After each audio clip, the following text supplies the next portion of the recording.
my favorite things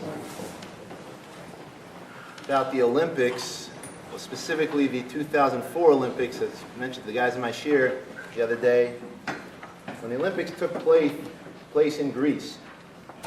And what I loved about it was all the news reports and all the broadcasts and all of the different media that surrounded the Olympics all began the same way. We're only a few minutes away from the site of where the ancient Olympics took place. We're only a few minutes away from the great history. We're near the great temple of Zeus. We're near all of the things that have happened in the past, the heritage of this great event. And they just kept speaking about the history, the history, the history. But one thing nobody spoke about, one thing not one reporter mentioned, is that there's anyone around today who still believes in this stuff. No one said that I just came from the Vasikin Minyan at the Temple of Zeus, where everybody went to worship before the Olympics. No one seems to care about him as a deity anymore. Nobody believes in these Avodah Zarahs anymore. And it's true, we Jews are included in those who have absorbed many of the positive elements that the Greeks brought to the world. We have plenty of sports teams ourselves. We've benefited from many of the great Greek philosophers. But in the end, they're history. Why is that so special?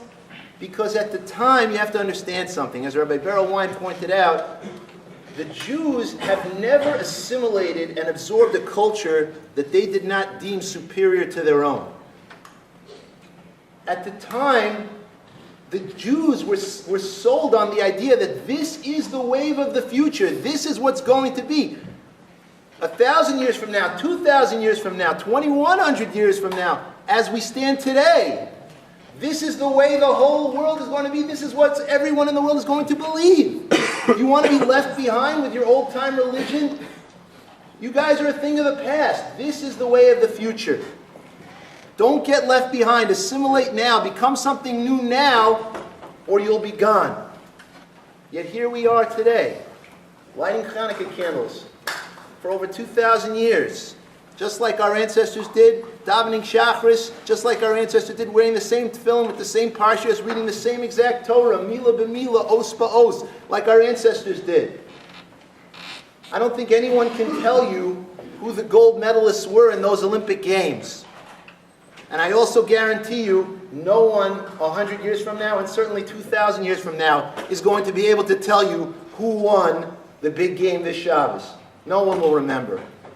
But they'll still remember Matisyahu ben Yochanan Kohen Gadol. They'll still remember the Chashmonaim.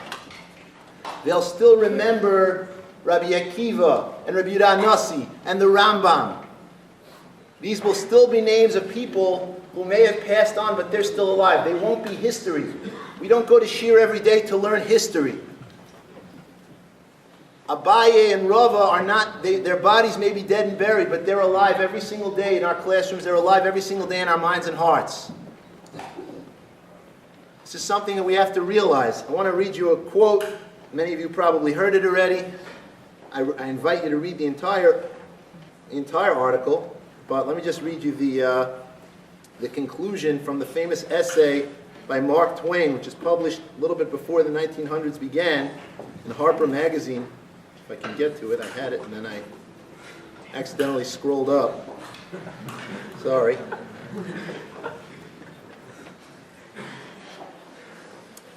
Not going to succeed, I apologize. See? But one thing I can tell you is when you light your Chanukah candles, when you light your Chanukah candles tonight and for the next 7 nights, think about the fact that your lighting Chanukah candles means that quite possibly, and even more probably, every single member of your ancestry has been lighting Chanukah candles since the initial Chanukah that took place over 2,000 years ago. And hopefully, if we do what we're supposed to do and they do what they're supposed to do, 2,000 years from now, long after everyone's forgotten what had been going on this year, your great-great-great-great-great-great-grandchildren will also be lighting Chanukah candles just as you did.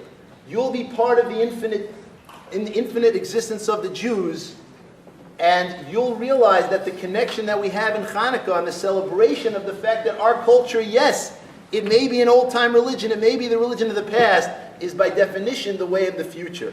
Freilich and Chanukah to everybody.